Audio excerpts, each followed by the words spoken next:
Dans cette vidéo, nous allons voir comment calculer la mesure d'un angle dans l'espace, c'est-à-dire comment répondre à ce genre de questions, déterminer la mesure de l'angle BAC arrondi au degré.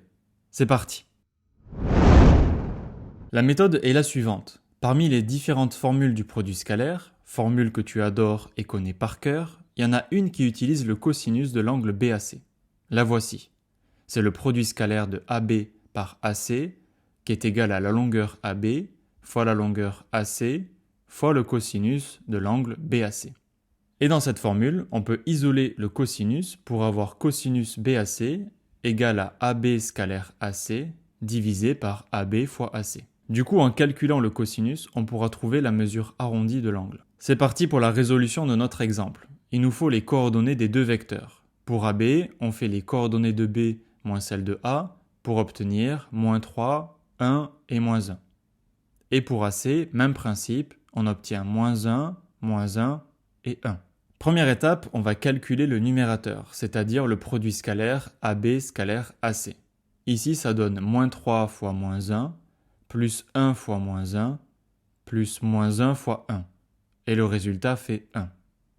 Deuxième étape, le dénominateur avec le calcul du produit des longueurs. Et on va utiliser pour cela le résultat suivant.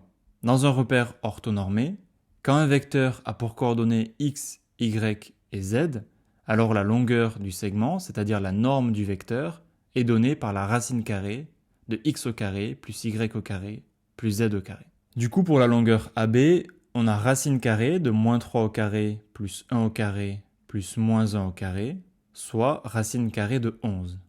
Pour la longueur AC, même principe, et on trouve racine carrée de 3. Allez, le plus dur est fait, passons au calcul du cosinus. On a alors cosinus BAC égale à 1 divisé par racine carrée de 11 fois racine carrée de 3.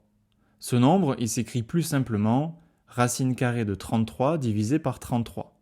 Allez, plus qu'une étape, promis. La mesure de l'angle BAC, elle est donnée par arc cosinus de racine carrée de 33 divisé par 33.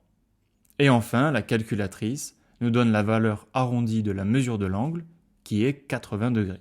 Et voilà, c'est terminé, tu sais maintenant comment calculer la mesure d'un angle dans l'espace. Si cette vidéo t'a plu, n'hésite pas à liker et à t'abonner. On se retrouve tout de suite pour une prochaine vidéo.